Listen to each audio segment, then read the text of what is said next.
In this video, we will go through Netflix's Three Body Problem Season 1 from beginning to end in chronological order and scene by scene.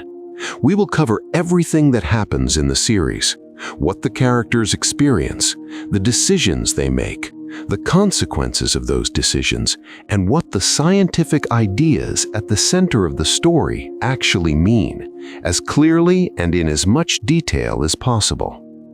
Before we begin, there is an important warning. This video contains full spoilers for the entire first season of Three Body Problem. All major twists, turning points, and the ending will be discussed. If you haven't watched the series yet and want to experience it without spoilers, this is the point where you should stop watching. If you're ready, let's step into what may be one of the darkest and most disturbing first contact stories in human history. The story first takes us to China in the 1960s. This period needs to be explored carefully because the entire moral and philosophical backbone of the series is shaped here. The Cultural Revolution is not just a political movement, it is a deep societal trauma where science, academia, and independent thought are systematically destroyed. Universities turn into ideological courts, and professors are judged by their own students. Ye Wenji's father becomes a target in the middle of this chaos. He is accused not because of any crime, but because he believes in physics, universal truths, and the neutrality of science. The rage of the crowd is not directed at a single man, but at truth itself. We are in the most brutal and unforgiving phase of the Cultural Revolution. Ye Wenji, a young physicist, is forced to witness her father being publicly humiliated, tortured, and ultimately beaten to death in front of students and colleagues. He is labeled a counter-revolutionary simply because he trusts science and objective reality. This scene is not just a flashback, it lays the foundation of the entire series. For Ye Wenji, this moment becomes undeniable proof of how cruel humanity can be when ignorance and power merge. After this event, Ye Wenji's faith in humanity is shattered. As years pass, this fracture does not turn into anger, but into something far more dangerous: indifference. Human suffering no longer surprises her. People harming one another becomes, in her eyes, a natural part of human existence. During her long years at Red Coast Base, she turns inward, speaks less, and thinks more. The series deliberately emphasizes Ye Wenji's silence because within that silence, one of the most significant decisions in human history is slowly forming. Her belief that science, truth, and reason can save humanity is replaced by profound disillusionment. This psychological break becomes the core that will determine every choice she makes in the future. As punishment, Ye Wenji is sent to an extremely secret military project, Red Coast Base. Officially, it is a research facility designed to listen for signals from space. In reality, its true purpose remains unclear, and it is almost completely cut off from the outside world. Here, Ye Wenji begins a life of both physical and mental isolation. While working at Red Coast Base, Ye Wenji makes a critical discovery. The importance of this discovery is deliberately presented at a slow and heavy pace. The sun can amplify electromagnetic signals. In theory, this means humanity could communicate with the universe for the first time. But for Ye Wenji, this scientific breakthrough is not a symbol of hope, it is a means of escape. For a mind disconnected from humanity, speaking to the universe feels like the only way out of the suffering on Earth. The message the series delivers here is clear. Science is never independent of the intentions of the person who uses it. The sun, acting as a natural signal booster, could allow a message sent from Earth to travel much farther into space. This discovery is revolutionary, but it also carries the most dangerous possibility in human history. One day, Ye Wenji receives a faint but unmistakable signal from space. The message is clear and deeply unsettling. It comes from a civilization called Trisolaris, and its warning is explicit. This planet is habitable, but if you respond, your location will be revealed. Do not answer. This message is in truth a cry for help. Someone within the Trisolaris civilization is trying to protect humanity from the destructive nature of their own species. But Ye Wenji ignores the warning. In her eyes, humanity no longer deserves to be saved. The trauma she has lived through, the violence she has witnessed, and the injustice she has endured have brought her to this point. Fully aware of the consequences, she deliberately sends Earth's coordinates into space. With this single action, humanity is no longer hidden in the universe. The story then jumps to the present day. This transition is not just a time shift, but a change in tone. Fear, shaped by ideological oppression in the past, transforms into an existential panic in the present. The suicides of scientists are not random. They all share the belief that the universe no longer makes sense. Physics is humanity's last stable connection to reality, and when that connection begins to fail, meaning collapses with it. Across the world, elite scientists, especially those working in physics and fundamental sciences, begin to die by suicide under mysterious circumstances. Their shared claim is that the laws of physics are no longer consistent. Experiments contradict each other, and reality itself appears to be deliberately distorted. This is where Wang Miao enters the story. With Wang Miao's introduction, the series slowly pulls the viewer into a deeply personal form of horror. Wang is not just a scientist, he's someone who trusts logic, experiments, and evidence. For this reason, the countdown that appears in his vision becomes a direct assault on his sanity. At first, he assumes it is stress, lack of sleep, or a psychological hallucination. But the countdown is persistent and relentless.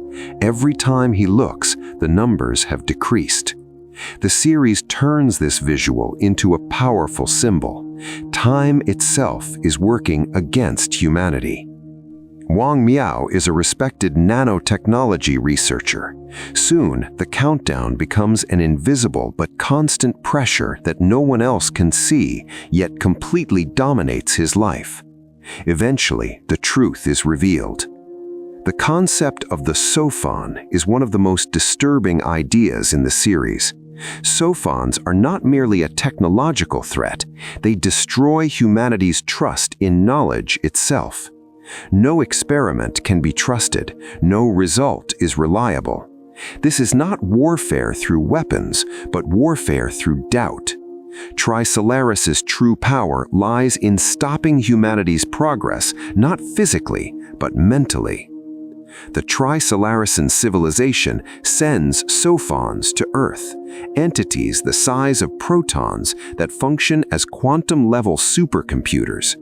They can interfere with particle accelerators, manipulate measurements, and effectively lock scientific advancement. Their goal is simple: prevent humanity from progressing technologically. Because Trisolaris is already on its way to Earth. The journey will take centuries. During that time, humanity must be kept from becoming more advanced than them. During this process, Wang Miao is invited to a mysterious virtual reality game, Three-Body Problem. The atmosphere of the game is deliberately unsettling. Each chaotic era deepens the despair of the Trisolarian civilization. Sometimes all three suns rise together. Sometimes none of them rise at all. Sometimes the planet turns into a burning inferno. Civilization collapses again and again. Leaders attempt desperate solutions to save their people, moving cities underground, dehydrating humans, suspending consciousness, but every solution only delays the next catastrophe. This repeating cycle represents the endless struggle of the Trisolarian people against fate. In these scenes, the viewer is not just watching a scientific problem, but the psychology of a civilization facing extinction. Characters in the game are not simply solving equations, they are bargaining with destiny. Every attempt is more hopeless than the last. Every solution is temporary. As the game progresses, it becomes clear that this is not merely a game, it is a simulation of the real experience of the Trisolarian civilization. It is also a filter designed to test humans, especially scientists. Those who understand the game are divided into two groups: those who want to save humanity and those who accept that humanity should be replaced. At this point, the Earth Trisolaris Organization, ETO, emerges. ETO is one of the most unsettling layers of the series. This organization does not deny the alien threat, it consciously accepts it. Among its members are scientists, soldiers, and intellectuals. Their shared belief is that humanity has failed due to its moral and political weaknesses. The arrival of Trisolaris is not seen as an invasion, but as a correction. This perspective turns the series into not only science fiction, but also a deeply ideological narrative. To them, humanity cannot govern itself and is doomed to extinction. Trisolaris represents a higher civilization that will bring order. One of the most shocking moments of the season is the nanofiber attack on the ETO ship. The technology developed by Wang Miao functions like nearly invisible threads. Everyone on the ship is sliced apart in an instant without even realizing what is happening. This scene delivers one of the harshest messages of the series. Humanity has already crossed its moral limits in the name of survival. As the season approaches its end, Trisolaris' perspective becomes clearer. Their inability to lie is not a simple cultural difference, but an existential limitation. Humanity's diplomacy, strategy, and even survival instincts are shaped by the ability to deceive.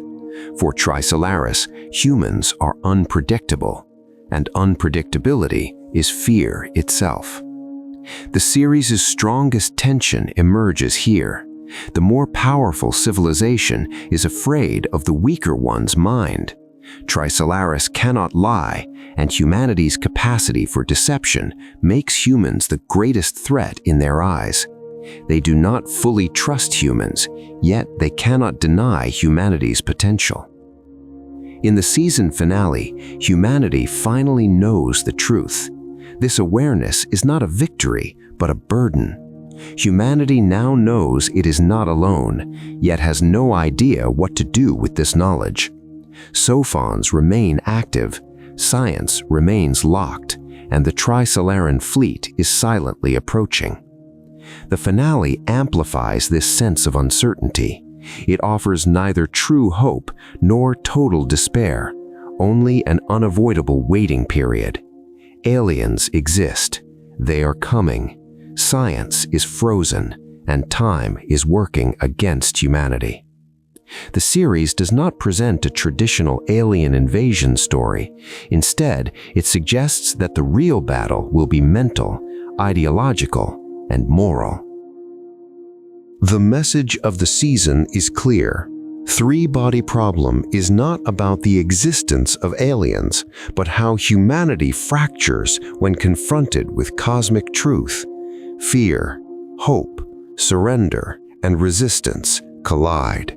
And perhaps the most unsettling message of all is this: humanity's greatest enemy has always been itself.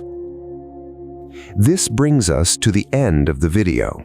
If you'd like, in the next one, we can discuss the unanswered questions left by the finale, the true intentions of Trisolaris, and what might await us in Season 2. See you in the next video.